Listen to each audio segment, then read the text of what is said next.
So let's begin the chapter number 6, that is cell, the unit of life. Here weightage in NEET, it is 2 to 3 questions for this chapter. So let's begin with the definition first. What is cell, children? Cell means it is the basic structural and functional unit of every living organism. So this is basic. Cell is the basic structural and functional unit. Basic structural and functional unit of every living organism. This is age-old definition. You might have learned this in the primary classes.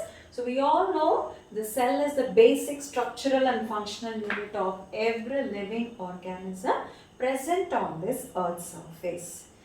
Taking from a microscopic bacteria which is invisible, it may be a microscopic tiny bacteria, it may be a microscopic living organism, or it might be a giant.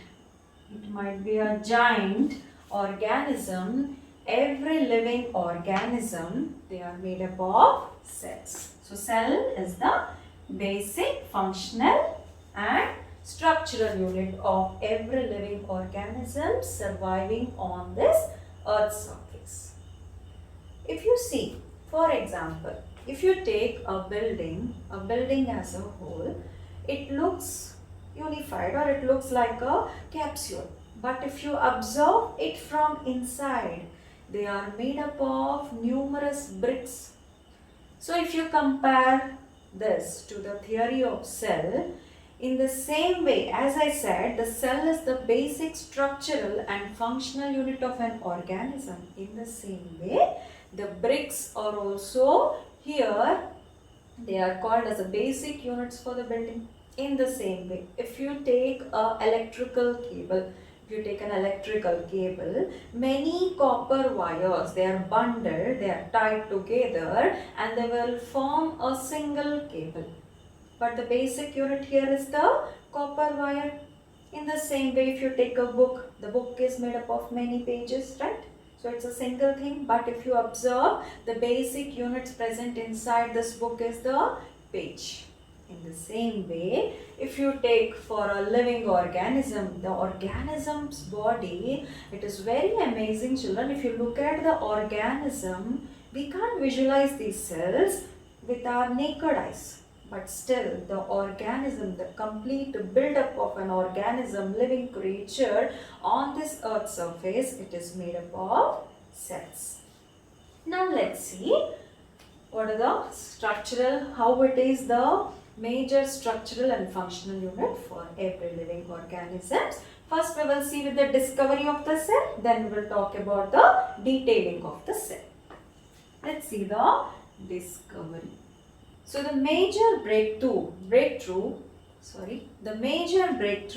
for biology has happened in the year 1665 with the discovery of the cell by the scientist Robert Hooke.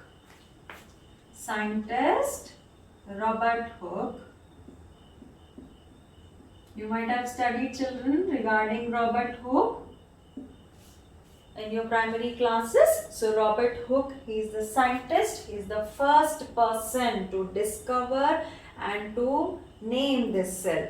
Okay, so in 1665, Robert Hooke, how he has given this term cell? He has observed some plant tissue.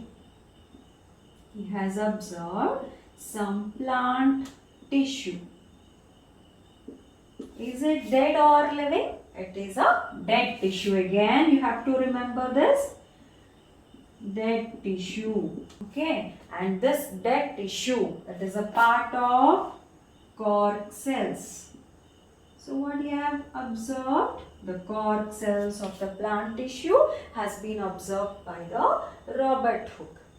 So when he has observed this plant tissue, the dead cells, the cork cells, he has seen something interesting, right? What he have observed? He has observed something which is very interesting to him. And the cells which has been visualized inside the microscope. At that time we don't have any specialized microscopes, compound microscopes, etc. The simple magnifying lens, the own designed microscope by Robert Hooke. He has used some simple microscope that is equivalent to a magnifying lens that was used to visualize this dead tissue. Then what he has observed? He has observed something very, very significant, that is, there are certain irregular shaped, irregular cells which are shaped like boxes, but they are vacant or empty. They are simply the empty cells. How are they, children? They are empty. Why they are empty? We all know the cell, if it is a living. How do you say a cell is living? If it is having the living content inside, that is the protoplasm. If the protoplasm is absent, the cell is said to be a dead cell, right? So Robert Hooke, I have told you before that he has observed the dead cells. So dead cells, how are the dead cells? They simply have the membrane or a cell wall, and the center, the protoplasm is totally absent, right? So he has observed the empty cells. He has observed the empty cells. How are they? They are irregular in fashion. They are very irregular. They are not regular. They are not in a serial order. They are something here and there. They are scattered and they are said to be irregular. His observation. And these irregular empty cells are again polygonal in shape. If you observe the shape, it is polygonal. Okay. So these are the main features which he has observed when he has done with the experiment. Okay. So here, when he has observed the structure, he compared these cells. He compared these cells to a honeycomb. Honeycomb. What is honeycomb? These are waxy compartments which are constructed by the honeybee to save its honey. Okay. It is almost similar like this. Have you ever observed? The cells will be polygonal in shape. In the same way, he has observed, when he has observed the tissue, he said that it is like a honeycomb. Not only that, this shape of the cell has reminded him of the monastery. Monastery, again, what is this? Monastery means the place where the monks live. Okay? Monastery. The cell, shape of the cell, it has reminded him of the monastery, the place where the monks live. Okay? So, two comparisons he has given. One is, he was calling it as a monastery. And the other thing what he has told that these are like something like the honeycomb. Okay. So all his observations which are done at that time with the simple microscope, that is magnifying lens or something which is very simple, a single lens, it has been written in a book called Micrographia. What is the book? Say it again. Micrographia. Micrographia. So everything which we have been discussing till now has been discussed in detail in the book called Micrographia. Micrographia is written by the scientist Robert. Okay. So let's mark it. It's important regarding your NEET. Okay. So after this, later, the second discovery the important discovery was made after something around 15 years, that is 1667. Scientist Anton von Leeuwenhoek. Anton von. So what is his discovery? Anton von Leeuwenhoek, he has observed many cells. He has collected some pond water and different samples have been obtained, and he has observed different type of cells which are mainly mobile or motile cells. So he called his mobile cells as animalcules. Why he called it as animalcule, that we will discuss. So animalcule, it is nothing but they look like a animal. They are animal-like creature. The shape has depicted like an animal, and hence he has called it as animalcules. So animalcules, like he has observed the cells like spermatozoa, RBC cells, and different type of cells has been observed. But if you find out the difference, here Robert Hooke has observed the cells, but they are the dead cells. Okay, so here the most important thing is Robert Hooke has observed the first time, he has observed the dead cell, and he has coined the term cell that we have to write, children. I forgot here. Robert Hooke has given the term cell. And here if you observe all these cells which were observed by the Leeuwenhoek, they are the living cells. Okay. So the living cell, the discovery of living cell has been done by the Anton von Leeuwenhoek. Okay. So living cells were discovered by Anton von Leeuwenhoek. So this is a bit tricky. If you observe, the question is also given in the NEET. Cells were observed. The term cell was coined by Robert Hooke, and the cell was discovered for the first time by Robert Hooke again. But the living cells were first described and discovered by Anton von Leeuwenhoek. So this is a small difference that you have to keep it in mind. A little bit tricky question. So living cells for the first time observed by Anton von Leeuwenhoek, but the dead cell, or simply if they ask cell, then you have to give the name of Robert Hooke. Okay. So after that, Anton von Leeuwenhoek. So at this time also you have the simple microscope, right? So here if you observe the microscopy, simple microscope. Why I am talking about this microscope here? Because without the microscope we can't even imagine this biology. Everything which we are studying till today, that is only because of microscope, children. So in the 16th century, at that time they have simple microscope, but compared to Robert Hooke, Anton von Leeuwenhoek, he has used different type of lenses in his microscope, combination of lenses. But Robert Hooke, he has used only a single lens to observe anything that he want to find it out. But Anton von Leeuwenhoek, he has used a combination of lenses. More than one or two lenses has been used, and these are little advanced microscopes, can be compared to the light microscopes that are present today. Okay. Next, after Anton von Leeuwenhoek, the next major discovery has happened in the field of cell biology with the advent of in 1838. In 1838, scientist Sleeden, CH is silent, Sleeden,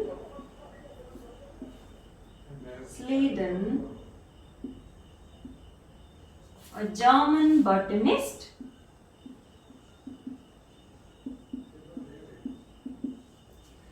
So in 1838, Sleden, the German botanist, sorry, I think it is, I'm sorry, just a moment.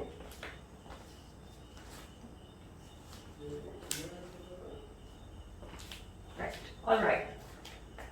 In 1838, Sleden, the German botanist, he has observed many plant cells. He has exclusively studied the plant cells. He has studied, what he has studied, children? Plant cells. He is interested in those plant cells. And what he has said, what the statement he has given, Sleden said, all the plants, the conclusion, all the plants are made up of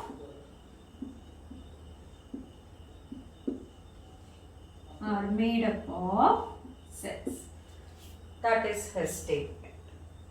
After Sleden, in 1839, scientist Theodore Swan, he is a British zoologist.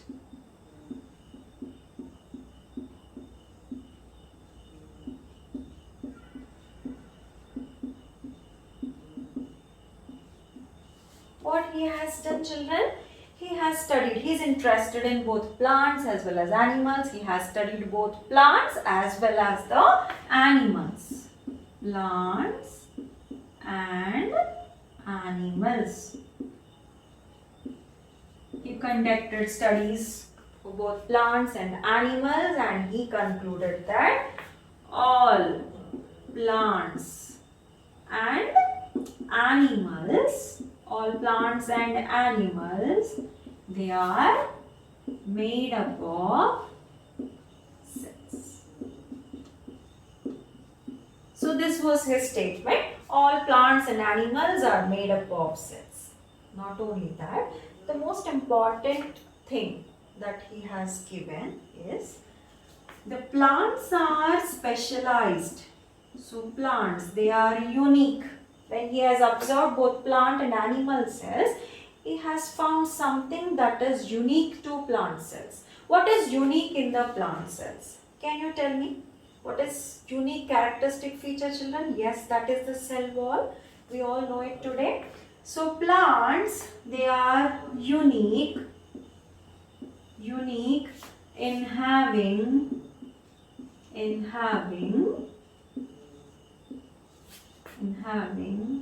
the cell wall, whereas animals lack this. Animals lack the cell wall. Not only that, he has stated that animals are covered by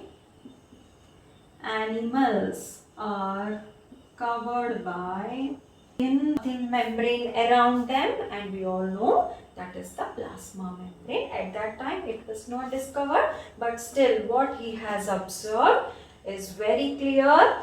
All the plants, they are unique from the animal cell, having a cell wall, and all the animals are covered by a thin sheet or a thin membrane, which we all know that is the plasma membrane.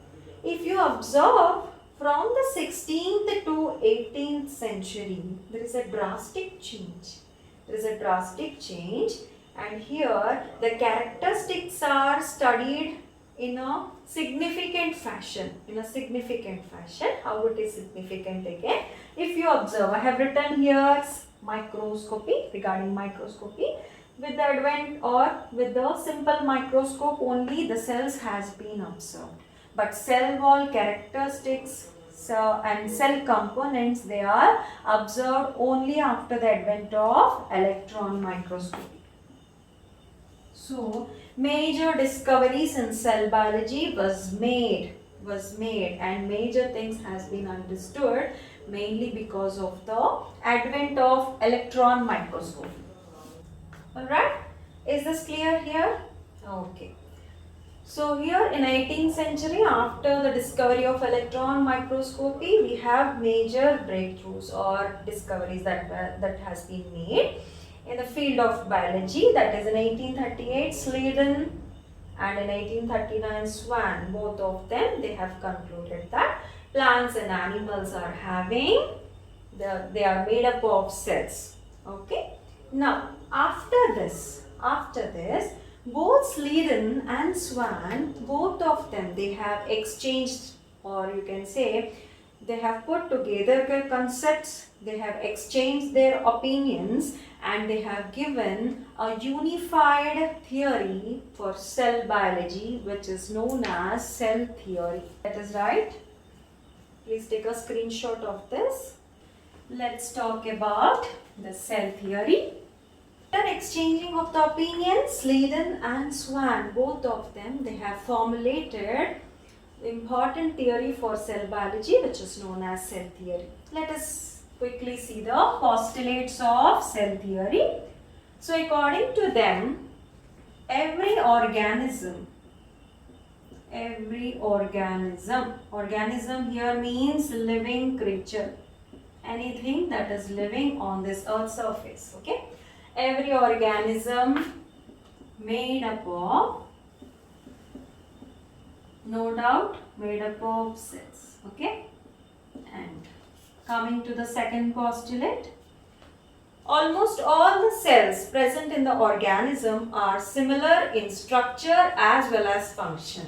Cells in an organism body, they are similar in structure and postulate. And the last one being the third important postulate, the metabolic activity.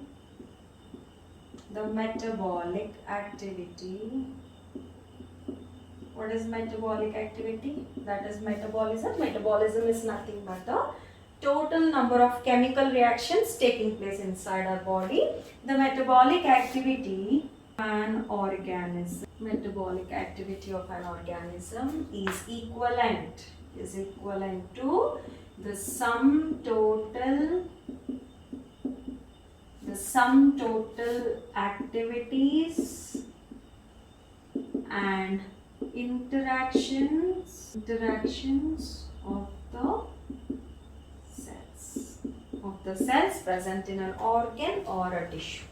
Okay, so these are the three major postulates. Every organism is made up of cells and its components that you can add it here, and its components. So these are the three major postulates given by Sladen and Swan. They have given the unified cell theory for cell biology. But what is a major flaw in this? What is a major drawback in this cell theory? The major drawback here is they could not explain. What is the major flaw here, children? They could not explain this theory. It could not explain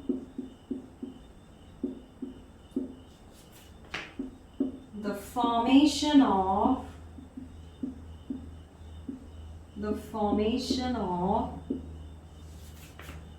new cells. So the major flaw, the major drawback in this cell theory is it could not explain the formation of new cells. So this is the very basic for a living organism. How the new cells are produced, that has to be given in detail, but here it is not given. So after this, after the cell theory, later scientist Rudolf Virchow,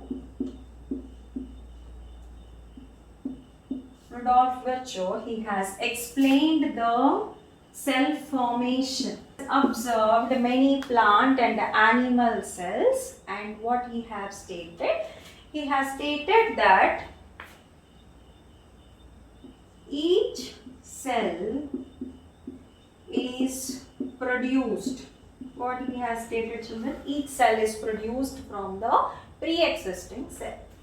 each cell is produced from the pre-existing cell. Means the derivation of a cell, it is from its mother cell. That was the statement given by Rudolf Virchow. So in Latin terms, what he has said, omnis cellula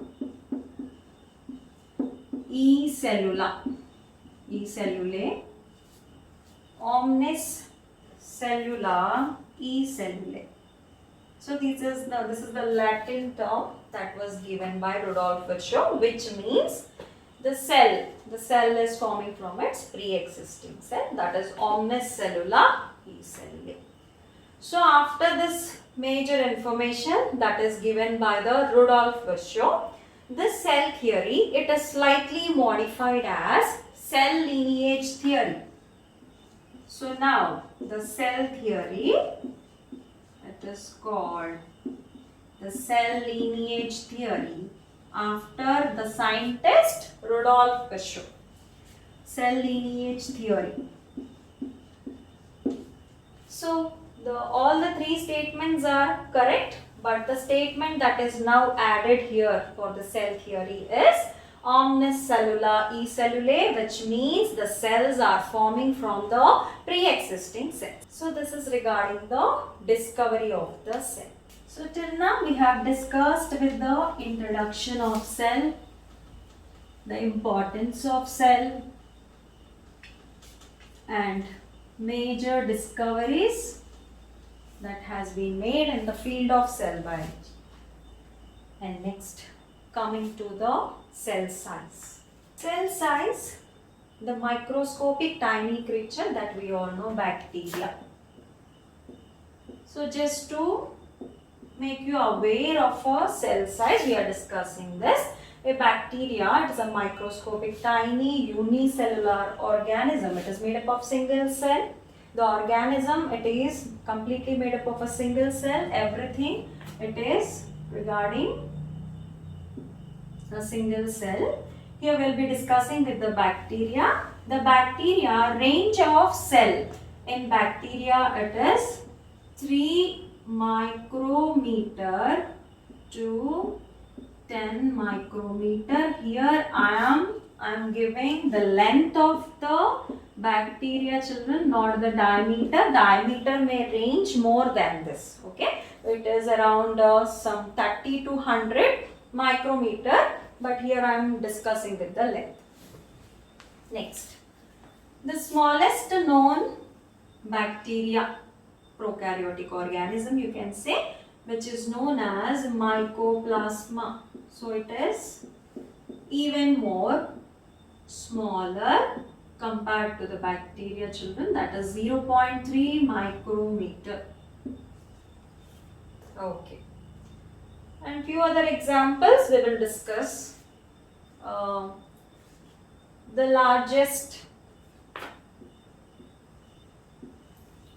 largest single cell. Can you answer this? The largest single cell. It is present in an aquatic algae, alga, that is Caulerpa taxifolia. It is a single cell organism, but it can reach up to 100 meters. Okay, so this is the this is the first cell that has been discovered till now, which is the largest single cell. And next, in humans, we all are fascinating regarding the human body. So I am giving some examples here.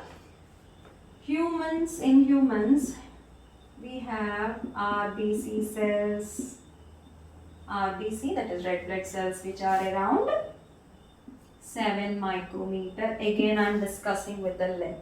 Okay, and the neurons, nerve cells, around 90 centimeters.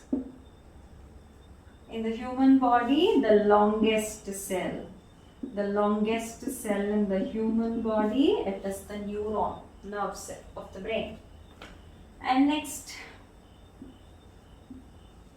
egg cell, ovum, it is around 1 millimeter. And largest isolated, so after this. These are few examples regarding the cell size.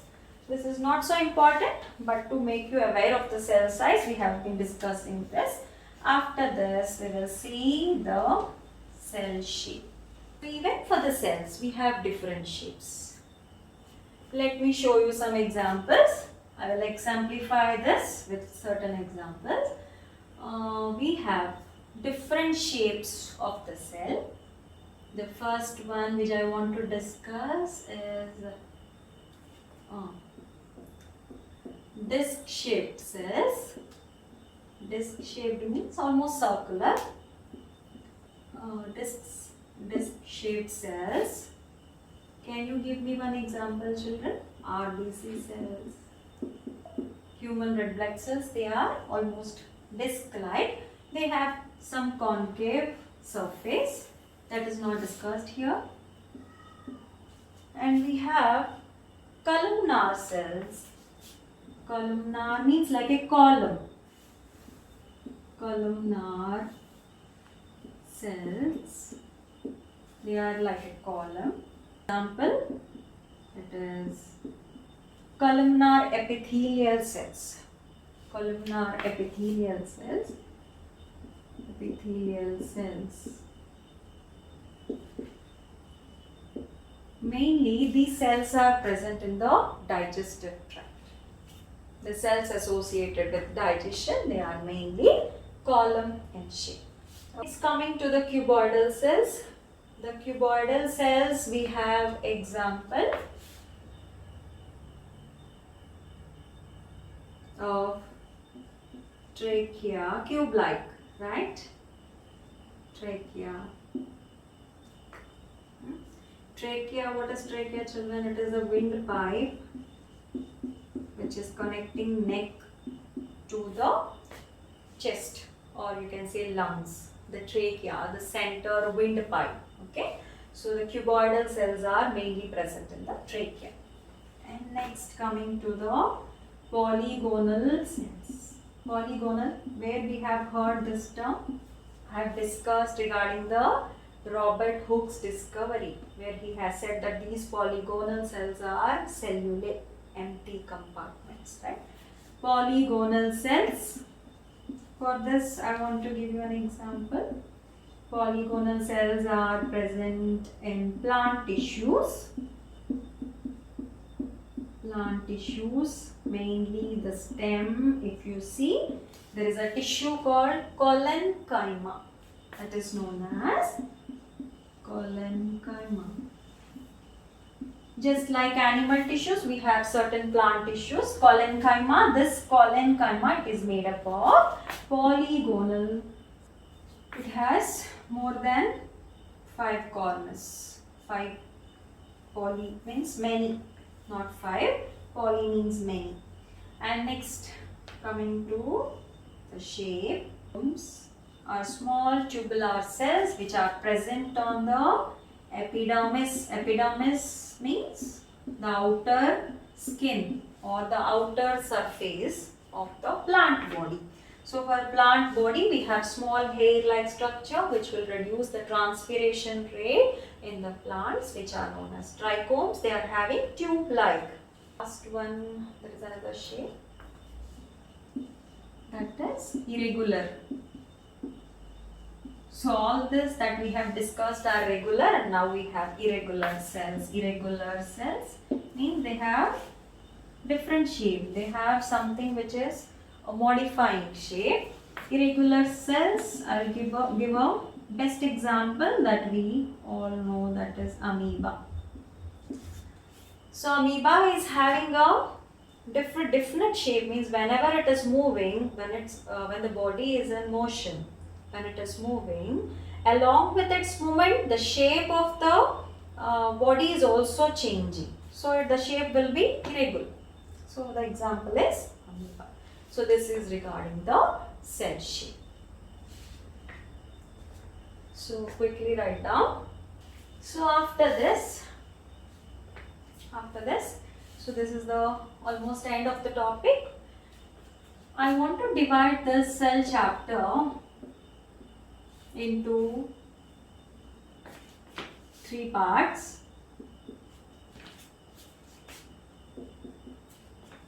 So that it will be easier for you to identify. The cell chapter that I will be discussing from the next lecture. It is divided into 3 parts. In the first section, I will be discussing with the types of cell, and the second part will be discussing with the structure of the cell. First we will discuss with the type of the cells and structure of the cell, and finally we will discuss with the components of the cell. So we will be discussing the cell chapter in 3 major subheads, that is types of cells like prokaryotic, eukaryotic, unicellular, multicellular, all the different type of cells will be discussed here. And next, regarding structure of the cell, plant cell, animal cell, the proper structure will be discussing, and finally we will be dealing with the internal components of the cell, that is cell organelles and their functions. So that's all for today.